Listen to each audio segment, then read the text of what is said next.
کہ قرآن کے الفاظ کو صحیح طریقے سے سیکھنا. ہمارے آج کے طرح طرح کے جو مسائل ہیں، آج جو ملی طور پر پورے دنیا کے عالم کے منظرنامے پر نظر دوڑاتے ہوئے اور یہ تبصرے کیے جاتے ہیں امت مسلمہ زوال پذیر ہے. ہماری زوال کی داستان جو شروع ہوئی ہے وہ یہاں سے شروع ہوئی کہ ہم نے قرآن پاک کے حقوق کو طلب کیا ہوا ہے. کتنے مسلمان ایسے ہیں اس مجموعے میں جن سے ہم پوچھیں ایک سوال ہے، بھائی قرآن کے مسلمان پر کتنے حق ہیں؟ مشکل ہے کوئی مسلمان اس کا جواب بھی دے سکے. قرآن کے حقوق کو جانا ہی نہیں، ان کو ادا کرنا تو دوسری بات ہے. قرآن کا پہلا حق تھا کہ قرآن کے الفاظ کو صحیح طریقے سے سیکھا اور پڑھا جائے، یہ مطالبہ ہے اور حق واجب ہے ہر مسلمان پر. ہماری جماعت ایک جگہ پر تھی، وہاں بڑے دانشور لوگوں کا ایک پروگرام تھا. ہماری جماعت کو بھی انہوں نے بلایا. ایک آدمی تھا تھوڑا دین پسند آدمی، بڑے بڑے ڈاکٹر اور بڑے بڑے دانشور لوگ آئے ہوئے تھے. اس میں یہ ٹاپک تھا مسلمانوں کے مسائل کے، مسلمانوں کے جو زوال ہے، زوال کی بنیادی کیا کیا محرکات ہیں، وہ کیا اسباب ہیں کہ جن کی وجہ سے مسلمانوں کے اوپر حالات ان کی عزتیں دن بدن غروب ہو رہی ہے. تو بڑی تقریریں کرنے کے بعد ہمارے ذمہ دار کو بتایا آپ بھی 10 منٹ کچھ اپنے خیالات کا اظہار کیجیے. تو انہوں نے کہا کہ یہاں سب لوگ بیٹھے ہوئے ہیں، یہاں سب لوگوں میں سے میں آپ لوگوں سے پوچھتا ہوں، ایک ڈاکٹر صاحب یا انجینئر صاحب یا فلانی صاحب کھڑا ہو جائے اور سورہ فاتحہ کو سنائے. نڈل قسم کے لوگ ہوتے ہیں، کھڑے ہو گئے اور انہوں نے سورہ فاتحہ پڑھی. بغل میں مفتی صاحب، ایک بڑے مفتی صاحب تشریف فرما تھے. ہمارے ذمہ دار نے مفتی صاحب کو مخاطب کر کے فرمایا، مفتی صاحب یہ بتائیے کہ اس نے جو سورہ فاتحہ پڑھی، جس حالت کے ساتھ اس نے یہ پڑھی، نماز درست ہوتی ہے نہیں ہوتی ہے؟ مفتی صاحب تو شریعت کا پابند ہے. مفتی صاحب نے کہا شرعی طور پر جس تلفظ کے ساتھ اس نے یہ سورت پڑھی، نماز درست نہیں ہوتی.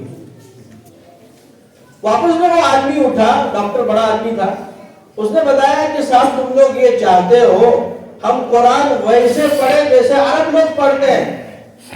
یہ تو ان کی مادری زبان ہے اس لیے وہ اچھے طریقے سے پڑھ پاتے ہیں. ہماری زبان چونکہ عربی نہیں ہے، ہماری زبان چونکہ عربی مادری نہیں ہے، اس لیے ہم وہ تلفظ ویسے کیسے پڑھ سکتے ہیں؟ یعنی ذہن کے اندر یہ ایک بڑا عذر سمجھا جاتا ہے. ہمارے ذمہ دار نے اس سے مخاطب ہو کر کے کہا بھائی 10 منٹ پہلے آپ انگریزی میں یہاں تقریریں کر رہے تھے، میں 2 منٹ کے لیے حیران ہو گیا تھا کہ یہ آدمی لندن سے آیا ہے برطانیہ سے آیا ہوا. انگریزی کے اندر انفلوئنس اور پروننسیشن ایسی ہے، بولنے سننے والے کو اشتباہ ہوتا ہے کہ یہ کشمیری ہے بھی کہ نہیں ہے. انگریزی بھی تو مادری زبان کسی کی نہیں ہے، لیکن اس کے تلفظات اور اس کے لہجوں اور اس کی ساری چیزوں کو ادا کیا جاتا ہے. پھر انہوں نے یہ بات بتائی تھی، اصل بات یہ نہیں ہے کہ عربی ہماری زبان نہیں، بات دراصل یہ ہے ہم نے ابھی قرآن کو زندگی کی ضرورت سمجھے ہی نہیں ہے. ہم نے بچے کو سمجھایا ہے بیٹا آج کی دنیا میں آگے بڑھنا ہے، کسی کام کے لائق بننا ہے، تو تمہارے لیے ضروری ہے کہ تم انگریزی میں کمال حاصل کرو. یہی وجہ ہے کہ اپنے بچے کو صبح فجر کے بعد ہی سے ٹیوشن اور اسکولنگ اور پتہ نہیں کیا کیا کرا لیتے ہیں. اور بچہ بھی یہ سمجھ گیا ہے آج کی دنیا میں آگے بڑھنا ہے، اپنا نام کمانا ہے، کسی عہدے پر فائز ہونا ہے، تو انگریزی میں مجھے کمال حاصل کرنا ہی ہے. لہٰذا چھوٹے چھوٹے بچے اور 4ویں 5ویں کے بچے ایسی انگریزی بولتے ہیں ماشاءاللہ دل خوش ہو جاتا ہے. زندگی کی ضروریات میں آج کی دنیا کی ترقی کے لیے انگریزی ضروری ہے، اس نقطے کو مسلمان نے سمجھا ہے. لیکن اس کی دینی زندگی کے لیے اللہ رب العزت کی طرف سے اللہ کی نصرتوں اور رحمتوں کا مستحق بننے کے لیے قرآن بنیادی ضرورت ہے، یہ چیز جو سمجھنے کے لیے تیار نہیں ہے، لہٰذا جب اس کی اہمیت نہیں ہے اس لیے قرآن پر محنت بھی نہیں ہو رہی ہے، اور قرآن ویسے کہ ویسے کشمیری لہجے کے اندر اور کیسے کیسے پڑھا جاتا ہے وہ اللہ ہی جانتا ہے۔ میرے عزیز بزرگوں دوستوں، یہ ظلم ہے قرآن کے ساتھ۔ قرآن پاک کے حق کو طلب کرنا ہے، اور ایسے طبقے کے بارے میں خود قرآن پاک میں اللہ نے فرمایا ہے، ایسے ان امت کے اس طبقے کی شکایت کل آخرت کے اندر خود رسول پاک صلی اللہ علیہ وسلم فرمائی، ان قوم اتخذوا هذا القرآن مہجورا، یہ میری امت کا وہ طبقہ ہے جنہوں نے اللہ کے اس کتاب کو پس پشت ڈال دیا تھا۔ مقدمہ حضور لڑیں گے اور عدالت اللہ کی بارگاہ ہوگی، اور اللہ کے رسول جب مقدمہ پیش کریں گے، ایسے لوگوں کی ہلاکت میں کیا شک و تردد ہو سکتا ہے؟ اس لیے قرآن کے حقوق میں پہلا قرآن کا حق یہ ہے قرآن پاک کے تلفظ کو صحیح سیکھا جائے، قرآن پاک کی تلاوت صحیح لب و لہجے کے اندر جس طرح آسمانوں سے آیا ہے اسی طریقے سے قرآن کو پڑھنا، یہ ہر مسلمان کے بنیادی قرآن کے حقوق کے اندر ہے اور ہر مسلمان پر واجب ہے۔ دوسرا حق قرآن پاک کا یہ ہے قرآن پاک کو صحیح سمجھا جائے، قرآن پاک کو صحیح سمجھنا۔ عام طور پر لوگوں کے اندر آج یہ زہر پھیلا ہوا ہے، اردو کا کچھ ترجمہ قرآن شریف کا اٹھا کر پڑھ لیے، قرآن پاک کے الفاظ کے معنی سے واقف ہو گئے، لوگ سمجھتے ہیں یہ قرآن جاننا ہوا۔ اگر صرف الفاظ کے معنی پہچاننے کا نام جاننا ہے، مجھے بتائیے ایک عربی زبان رکھنے والے کو سورہ بقرہ پڑھنے میں سمجھنے میں کتنا ٹائم لگنا چاہیے؟ بتاؤ بھائی۔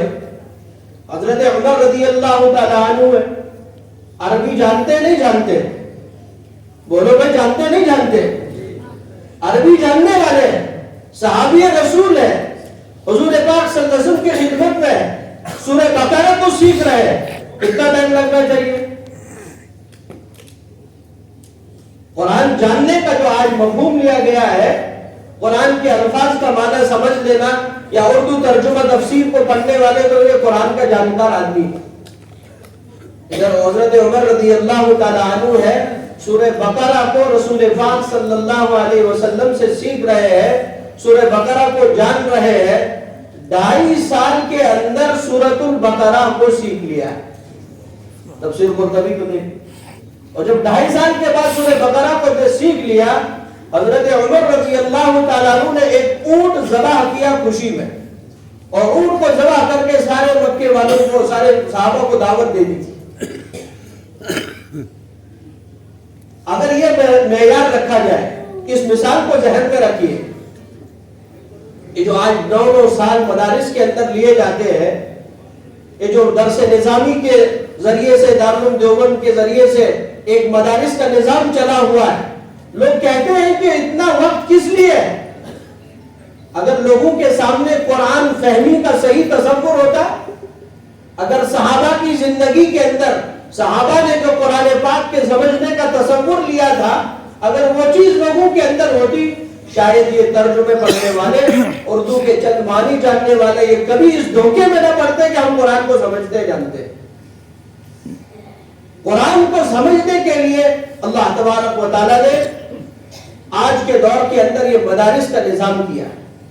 یہ قرآن کا دوسرا حق امت پر اجماعی طور پر واجب ہے، قرآن کو صحیح سمجھنے والے، سمجھانے والے لوگ موجود ہیں۔ چنانچہ مدارس اسلامیہ کا دوسرا مقصد یہ ہے کہ ایک ایسا طبقہ امت کے اندر، مسلمانوں کی بستیوں کے گاؤں کریے کے اندر ہو، جو قرآن پاک کے صحیح جاننے والے، قرآن پاک کے معنی اور مفاہیم کو لوگوں تک صحیح پہنچانے والے ہیں۔ تیسرا حق جو قرآن پاک کا ہے، اس پر عمل کیا جائے، قرآن پاک کو اپنے عمل کے اندر جگہ دینا۔ حضرات صحابہ کرام رضوان اللہ علیہ مجمعین کے بارے میں آتا ہے، کانوا وقافا عند کتاب اللہ، جب کتاب اللہ کا مسئلہ آتا تھا کوئی ان کے سامنے یہ کہہ جاتا تھا کہ قرآن پاک کا یہ حکم ہے، بس فوراً رک جاتے تھے۔ قرآن کے حکم کے بعد کسی کی یہ جرت نہیں ہوتی تھی کہ وہ کوئی ایسا کام انجام دے کہ جس سے قرآن نے منع کیا۔ یہ مسلمانوں کا قرآن کے ساتھ تعلق تھا۔ آپ لوگوں نے کتنے واقعات سنے ہوں گے، حضرت سعد بن ابی وقاص رضی اللہ تعالیٰ عنہ کا قافلہ گزر رہا تھا، آگے باطل والوں نے وہ ایک سازش رچی تھی کہ ان کے ایمان کو گندا کرنا ہے، ان کے جذبات کو ابھارنا ہے۔ حضرت سعد رضی اللہ تعالیٰ عنہ اپنے قافلے کو جمع کرتے ہیں، 2-2.5 گھنٹے کی تقریر نہیں کرتے، ہم تو صلاح کے بعد سورۃ النور کی 1 یا 2 آیتیں تلاوت فرما رہے ہیں۔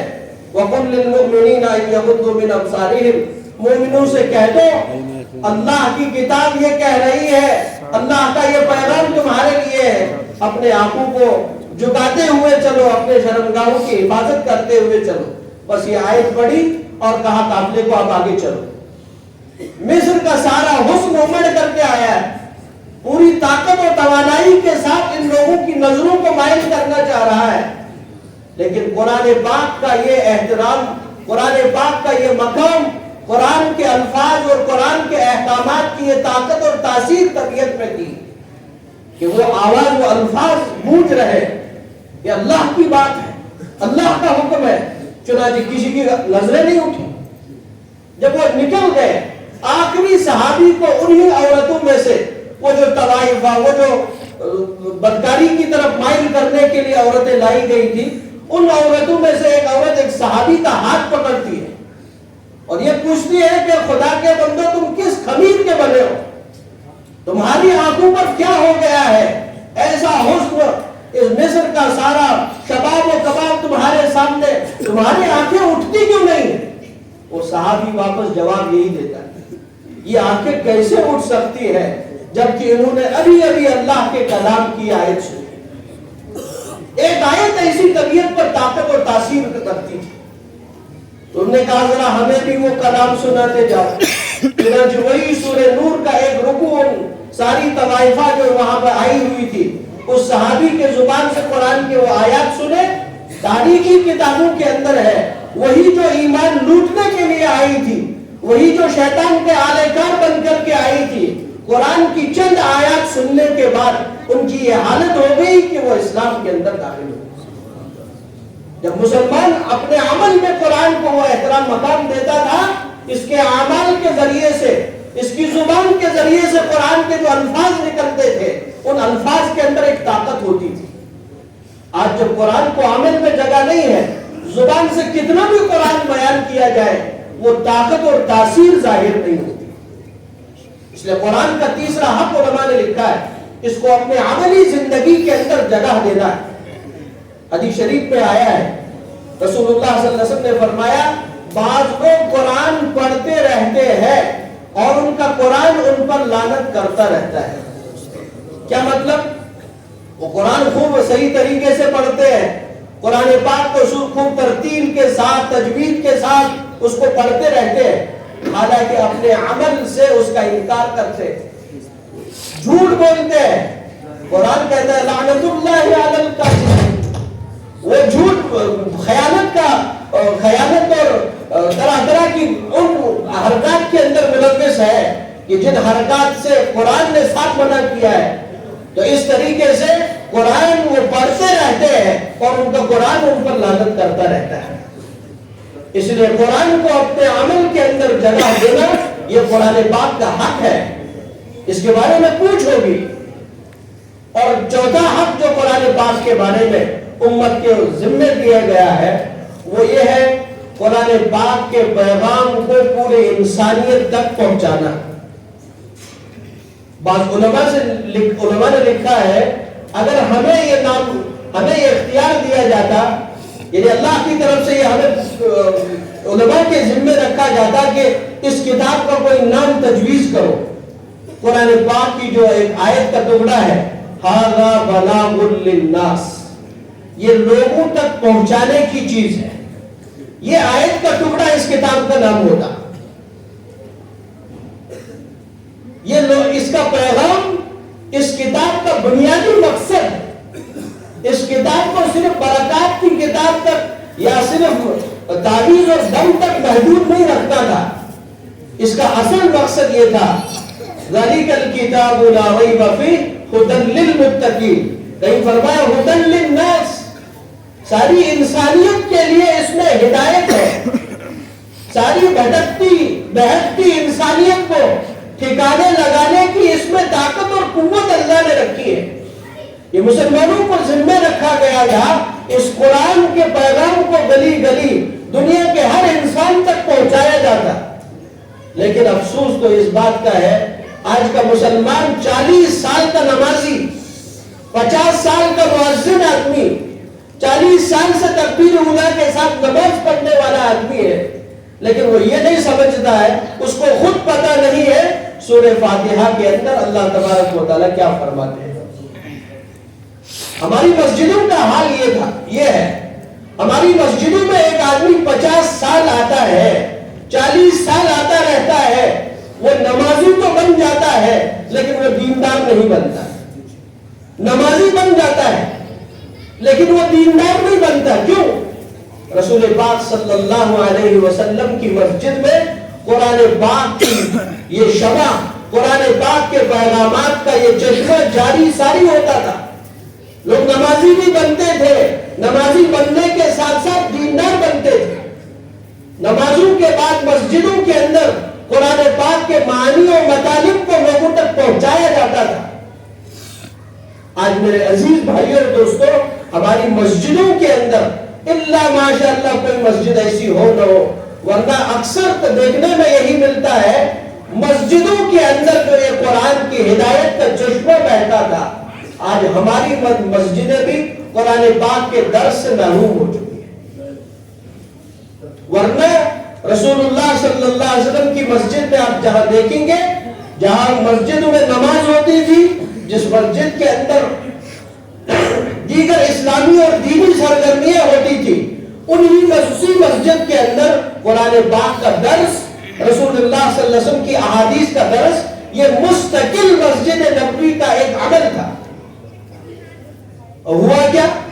جب مسجد سے قرآن نکل گیا، جب معتبر جگہ سے معتبر آدمی قرآن کا درس دیتا تھا، ہماری معتبر جگہ مسجد ہے، اور معتبر جگہ سے معتبر آدمی امام صاحب ہوتا تھا، مفتی صاحب ہوتا تھا، تو وہ معتبر آدمی سے معتبر جگہ سے دین لیا جاتا تھا. امت تشویش اور اختلاف اور انتشار کا شکار نہیں ہوتی. اب ہوا کیا؟ معتبر جگہ سے دین ملنا بند ہو گیا، معتبر افراد سے بھی دین ملنا دشوار ہو گیا. پھر کیا ہوا کہ غیر معتبر جگہوں سے آج امت دین اخباروں سے لے رہی ہے. آج امت دین کو اخباروں اور غیر معتبر ذرائع سے اور موبائل سے لے رہی ہے. اس میں داڑھی کو بھی پہن کر آدمی آیا ہے، وہ اندر وہ مسلمان ہے یا کیا بلا ہے وہ اللہ بہتر جانتا ہے. خلیہ ہمارے جیسا ہے، باتیں ہماری جیسی کرتا ہے اور اپنی طرف امت کو مائل کرتا ہے. یہ آج کے دور کے باطل کی ٹرینڈ ہے. باطل ہر دور میں اپنا روپ بدلتا ہے. آج کے دور کا روپ کیا ہے؟ آج پہلے زمانے میں باطل ہوتا تھا، ایک عیسائی بستی میں آ گیا، وہ ڈائریکٹ عیسائیت کی باتیں کرتا تھا، مسلمان اگیئر ہو جاتا تھا. یہ ہماری باتیں نہیں ہو رہی ہے، یہ دوسرے آدمی ہے، دشمن ہے یا باطل کی کوئی سازش ہے. آج الٹا مسئلہ ہے. آج شراب کو بیچا جاتا ہے، شراب کے نام پر نہیں، زہر بیچا جاتا ہے، بوتل پر جوس کا سٹیکر لگا ہوا ہے. آج یہ مسئلہ ہے کہ باطل ہمارے دنیا میں آ کر ہمیں اپنے عقائد اور مذہب کی بنیادی تعلیمات سے دور کر رہا ہے. وہ کیسے؟ سیرت رسول صلی اللہ علیہ وسلم کا جلسہ یا سیرت رسول صلی اللہ علیہ وسلم پر کتاب لکھی. یہ حقیقت ہے، ایک واقعہ بتا رہا ہوں آپ کو. 500 صفحات کی کتاب ہے، 495 صفحات تک صحیح سیرت لکھی جاتی ہے. 495 صفحات تک ایسی سیرت کو ایسے انداز سے بیان کیا جاتا ہے، پڑھنے والا مصنف پر قائم ہو جاتا ہے. ہماری نوجوان نسل کو جو شکار کیا جاتا ہے ایسے کیا جاتا ہے. جب 495 صفحے پڑھتے پڑھتے ایک حقیقت سیرت بیان کی جا رہی ہے تو یہ آدمی پڑھنے والا کہتا ہے یار واقعی میں مصنف نے کمال کیا ہے، ایسا مصنف کہیں دیکھا نہیں۔ تو گویا کہ مصنف نے اس کے دل پر اپنا ہاتھ ڈال دیا ہے، ابھی اس کو اپنا کام کرنا ہے۔ اب وہ اپنا کام جو ہے آخری 5 صفحات میں کرتا ہے۔ آخری 5 صفحات میں کیا کہتا ہے؟ آخری 5 صفحات میں وہ کہتا ہے الیاذ باللہ ثم الیاذ باللہ ثم الیاذ باللہ۔ ساری سیرت کے اندر مجھے کوئی وہ تشویش نہیں ہوئی، لیکن بعض حقیقتیں بھی ماننی چاہیے۔ وہ حقیقتیں کیا ہے؟ اما عائشہ کے ساتھ حضور کا نکاح، یہ بات سمجھ میں نہیں آئی۔ جب یہ مسلمان آدمی جو 495 صفحے پڑھ رہا ہے، وہاں تک پڑھتے پڑھتے وہ اس کا دل کہتا ہے یار جب اس نے ابھی تک صحیح باتیں کہی ہے، اس بات میں بھی کوئی نہ کوئی حقیقت ہوگی۔ انا للہ و انا الیہ راجعون۔ پہلے اپنا قائل کیا جاتا ہے، غیر معتبر ذریعوں کے ذریعے سے امت کے نوجوانوں کو اپنی طرف مائل کیا جاتا ہے، پہلے صحیح باتوں کے ذریعے سے اپنا بنایا جاتا ہے، پھر آخر میں باطل اور گندے جو پلانز ہوتے ہیں ان کے ذریعے سے مسلمانوں کو شکار کیا جاتا ہے۔ بنیاد کیا ہے؟ غیر معتبر جگہ سے دین لینا، اس کے عقیدے اور ایمان کے لیے جنازہ نکلنے کا ذریعہ بنتا ہے۔ اس لیے یہ قرآن کا حق ہے کہ قرآن پاک کو امت تک پہنچایا جائے اور معتبر ذریعوں سے پہنچایا جائے۔ معتبر ذریعہ مسجد ہے، معتبر ذریعہ مدرسہ ہے۔ ان مدارس و مساجد سے قرآن کے لے گے تو قرآن ہی کو لینے والے ہو جاؤ گے، اور اگر ان سے ہٹ کر بھی ادھر ادھر قرآن لیتے ہو، ممکن ہے چند دنوں تک آپ قرآن لینے والے رہو گے، بعد میں قرآن کے نام پر آپ کو کیا دیا جائے گا وہ اللہ بہتر جانتا ہے۔ اس لیے یہ قرآن کے حقوق میں سے ہے ھذا بلاغ للناس، اس کتاب کی تعلیمات کو عام کرو۔ قرآن ماضی میں بھی انسانیت کی ضرورت تھی، قرآن حال میں بھی انسانیت کی ضرورت ہے۔ رہتی دنیا تک کے مسائل، رہتی دنیا تک کے انسانیت کی ضرورت قرآن ہے۔ اس سے مستثنا، اس سے مستغنی انسانیت کا کوئی طبقہ اور کوئی دور نہیں ہو سکتا۔ یہ قرآن کتابی اور معجزہ، اس کا یہ معجزہ ہے، یہ ہر دور کے مرض کا علاج اپنے اندر رکھتا ہے۔ عجیب و غریب میں آپ کو ایک واقعہ بتاؤں، اسی پر میں بات بتاؤں، ختم کروں۔ ہمارے یہاں ایک بڑا آفیسر ہے، غیر آدمی ہے، غیر ایمانی آدمی، وہ IAS آفیسر تھا۔ IAS آفیسر بڑا طبقے کا تھا۔ ایک جگہ آیا تو اس نے جس گلاس سے پانی پیا، جس پلیٹ میں اس نے کھانا کھایا تھا، بغل میں جو ہے آ کر مسلمان آدمی تھا، اس نے بھی اسی پلیٹ کا استعمال کیا، اس تھوڑا سا صاف کیا اور اس میں کھا لیا۔ بڑا IAS آفیسر تھا وہ، غیر ایمانی آدمی۔ اس نے ان کے ہاتھ پکڑ لیے، ہاتھ پکڑ کر اس سے کہا بھائی یہ آپ نے کیا کیا؟ میں نے کہا کیا ہوا؟ کہا میں تو اچھوٹ برادری کیا کہتے جو ان کے ہاں ہوتے ہیں، نچلی برادری کا آدمی ہوں، میں تو میرے ساتھ یہ معاملہ ہے، میں آفیسر تھا فلانی جگہ پر، میرا جو پیان تھا یا جو نوکر آفس دفتر کے اندر تھا وہ برہمن برادری کا تھا، مجھے یہ اختیار ہی نہیں تھا کہ میں اس کو حکم دے دوں کہ وہ میرے لیے کوئی کام کرے۔ میرے گلاس، میرے لیے وہ چائے پانی لائی، یہ تصور میں ہی نہیں سوچ سکتے، اس لیے کہ وہ برہمن برادری ہے، وہ گویا کہ ایک بہت بڑی اونچی چیز ہے، اور میں معمولی برادری کا انسان ہوں، میں آفیسر ہونے کے باوجود اس کو کوئی حکم نہیں دے سکتا۔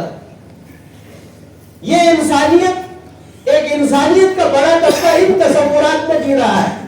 اور جب اس نے یہ کہا تو مسلمان بھائی نے کہا اس آفیسر سے، کہا سر ہمارے یہاں یہ سب کوئی چیز نہیں، انسان سب کے سب برابر ہے، سب آدم کی اولاد ہے، ہمارا قرآن یہ کہتا ہے تم سب آدم کی اولاد ہو، آدم کو مٹی سے پیدا کیا ہے، کسی کالے کو گورے پر کوئی فوقیت نہیں ہے، کوئی ذات پات اسلام میں نہیں ہے، یہ سب پہچان کے لیے ہو سکتی ہے، لیکن انسانوں کو بڑھانے گھٹانے کے لیے، اوپر نیچے کرنے کے لیے قرآنی تعلیمات یہ ہے کہ اس کا کوئی تصور نہیں۔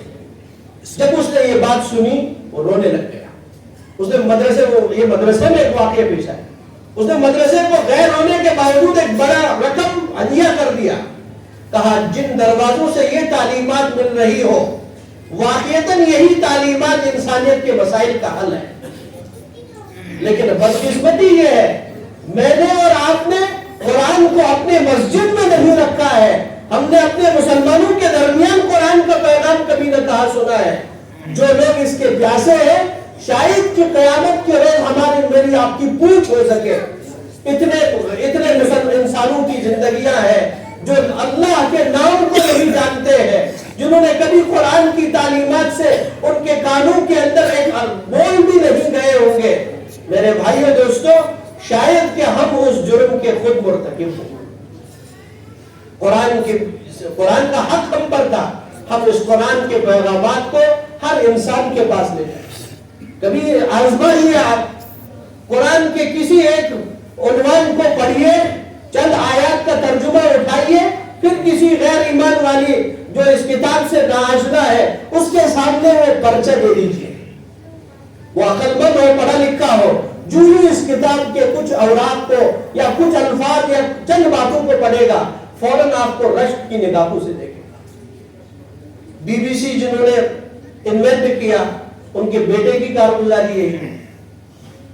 وہ تھا, اس کا باپ کرسچن تھا اور بڑا بعد میں اگر پہلے تو عیسائی تھا, بعد میں ایتھیسٹ بن گیا تھا. اس سب کے بعد اس کے بیٹے کے ساتھ کیا ہوا؟ اس کے بیٹے نے صرف اتنا کیا کہ قرآن پاک کی تلاوتیں ہو رہی تھی ایک جگہ پر, بڑے قاری تھے, اس کی قرات سنی اور قرآن پاک کے الفاظ نے اس کے دل پر وہ کیفیت طاری کی, اس کے دل و دماغ کے ان دریچوں کو کھول دیا. وہ سوچنے پر مجبور ہو گیا اس کلام کے اندر یہ طاقت اور یہ کیفیت کیا ہے. اس کو پڑھا, صرف اس کا خود اس کی ڈاکومنٹری آپ جائیے انٹرنیٹ پر موجود ہے. اس نے خود لکھا اپنا واقعہ, میرے ساتھ یہ ہوا, صرف 6 دن قرآن پڑھا. کتنے دن؟ صرف 6 دن قرآن کے کیا حصہ اس نے پڑھ لیا ہوگا. 6 دن کے بعد اس نے کہا 7ویں دن مجھ سے رہا نہیں گیا, سب سے پہلے میں آفس جانے والا تھا اپنے دفتر میں, بجائے دفتر میں جانے کے میں اپنے یہاں قریب کے ایک حافظ صاحب کے, ایک مولوی صاحب کے پاس گیا, اس سے کہا پہلے مجھے آپ مسلمان بنائیے. میرے بھائیو دوستو ساتھیو, قرآن آج ایسا نہیں کہ ماضی کی ضرورت تھی, قرآن آج کی بھی ضرورت ہے. آج کی انسانیت کے اندر جو نفرتیں ہیں, آج جو مسلمان پر شک کی نگاہوں سے دیکھا جاتا ہے, اس بیماری کا علاج بھی قرآن کی تعلیمات میں ہے. اگر ہم قرآن کے حق کو ادا کرتے, ھذا بلاغ للناس, قرآن کی تعلیمات کو خود سمجھے ہوتے اور دوسروں تک قرآن کے پیغامات کو پہنچانے کے لیے اپنے مال جان و صلاحیت کو کھپاتے ہوتے, شاید آج پوری دنیا کے اندر یہ فضا نہیں ہوتی. یہ قرآن کا حق ہے, اس کو دوسروں تک پہنچایا جائے. بہت خوش نصیب انسان ہے, خوش نصیب گھر ہے وہ گھر جن گھروں کے سپوتوں کو, جن گھروں کے غلام جیسے بچوں کو اللہ تعالیٰ چن لیتے ہیں. ان کے سینے نہیں ہوتے ہیں, ان کے سینے قرآن کے دشت ہوتے ہیں. اور ان کے حدیثوں کے اندر یہ الفاظ بتائے گئے, ان کو یہاں کیا تاج پوشی کریں گے, اصل پوری انسانیت کے سامنے حشر کے اندر اللہ تبارک و تعالیٰ کے حکم سے ان کی تاج پوشی خود ہونے والی. یہ تو دنیا کے اندر ہم اس لیے کر رہے ہیں, یہ سنت ہے. رسول پاک صلی اللہ علیہ وسلم کے سامنے جب بھی معاملہ تقابل کا آتا تھا, جماعت بنی, امیر کس کو بنانا ہے, حضور فرماتے ایہم احفظ القرآن, ان میں سب سے زیادہ قرآن کو یاد رکھنے والا کون ہے, یہ آدمی, اسی کو بنا دو. یہی ابو بکر صدیق, نافع ابن حارث رضی اللہ عنہ, حضرت عمر نے مکے کا گورنر بنایا تھا. ایک دن عصفان کی بستی میں سفر کرتے ہوئے حضرت عمر نے اس کو دیکھ لیا, کہا کب سے آیا ہو, کہا 1 مہینے سے سفر کر رہا ہوں. مکے میں کس کو بنا کے رکھا ہے, کس کو اپنے جگہ پر بنا کے رکھا ہے؟ تو اس نے کہا کہ ایک فلانی غلام ہمارے قبیلے کا ہے, اس غلام کو بنا. حضرت نے پوچھا غلام کو سید بنا دیا؟ غلام آدمی ہے, عرب میں غلام ہونا ایک عیب تھا, ایک غلام آدمی ہے اس کو بادشاہ بنا دیا. تو ہم نے کہا کہ وہ غلام تو ضرور ہے لیکن قرآن پاک کا حافظ ہے, اس وجہ سے میں نے اس کو حاکم بنایا ہے. حضرت عمر نے خوش ہو گئے اور فرمایا, رسول پاک صلی اللہ علیہ وسلم نے یہ بات فرمائی تھی, ان اللہ لا يرفع بهذا الكتاب اقواما ويضع به آخرین. اللہ اس کتاب کے ذریعے سے بہتوں کو عزت تک پہنچاتا ہے. اسی کتاب کی ناقدری کے ذریعے سے بہتوں کو عزت سے لے کر ذلت کی طرف پہنچا دیتا ہے. یہ قرآن پاک کے معجزات اور قرآن پاک کے ساتھ اللہ کے وعدے ہیں. ماضی میں بھی پورے اللہ نے کیے ہیں اور حال میں بھی اللہ پورے کر رہے ہیں. شرط یہ ہے آدمی ایمان کے ساتھ اور عقیدت کے ساتھ قرآن پاک پر یقین رکھتے ہوئے اس کے ساتھ تعلق استوار کرے. خوش نصیبی ہے اور بہت بہت مبارکبادی کے مستحق ہے وہ والدین. ان کے لیے شاید سب سے بڑی سعادت زندگی کی یہ ہے کہ اللہ پاک نے ان کے لخت جگر کو، ان کے بچوں کو قرآن کے لیے چنا ہے. اگر یہ چیز اللہ نے ہمیں دی ہے، ہماری ذمہ داری یہ ہے ہم ان بچوں کی قدر کریں. حضور صلی اللہ علیہ وسلم 2 شہید ہوئے، دفنانے جنازے غسل کرنے کی باری آئی. حضور نے پوچھا زیادہ حفظ قرآن یاد کس کو ہے؟ جس کو یاد ہے اس کو آگے بڑھا. دفن کرنے کا موقع آ رہا ہے، دونوں لاشیں شہید ہیں.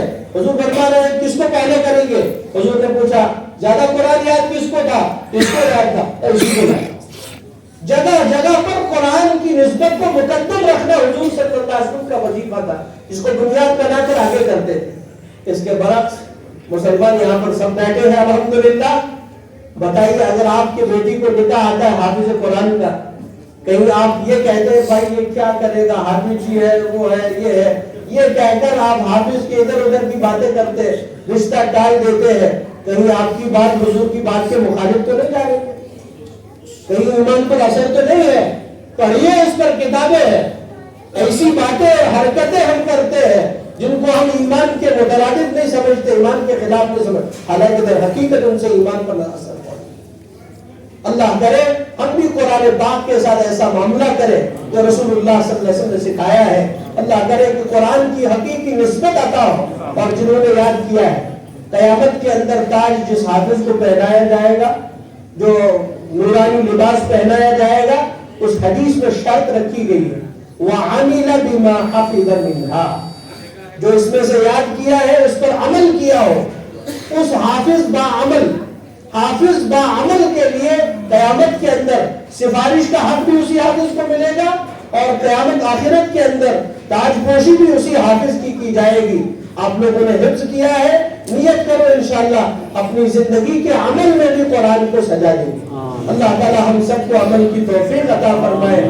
ایک شعر عرض کروں گا جو کلیم عاجز صاحب ہمارے تبلیغ کے ذمہ دار تھے پٹنہ کے، انہوں نے کتاب لکھی ہے وہ جو شاعری کا سبب ہوا، اور ساری تبلیغ شاعری ان کی دینی حلقوں پر ہے. اس میں ایک جگہ لکھتے ہیں مدارس کے تعلق سے، یہ دنیا با اہل وفا ہے، یہ دنیا با اہل وفا ہے، سنبھل سنبھل کے چل. یعنی مدارس اور دینی یہ سب جو ہے نا یہ حلقے، یہ با وفا لوگوں کی دنیا ہے. سنبھل سنبھل کے چل، ہوش مند گر جاتے ہیں، ہوش مند گر جاتے ہیں، دیوانے چل پڑتے ہیں. دیوانہ بن کر چلے، اللہ تعالیٰ چلاتے رہیں گے. قرآن کے اسی جنون اور جذبے کے ساتھ اپنی زندگی گزارو تو زندگی زندگی ہے. اللہ مجھے بھی آپ کو بھی جن کے بچے حافظ نہیں ہیں ان کو بھی توفیق عطا فرمائے. قرآن کی عقیدت اور محبت ان کے دلوں میں بھی روشن ہو جائے. وما علی الا البلاغ.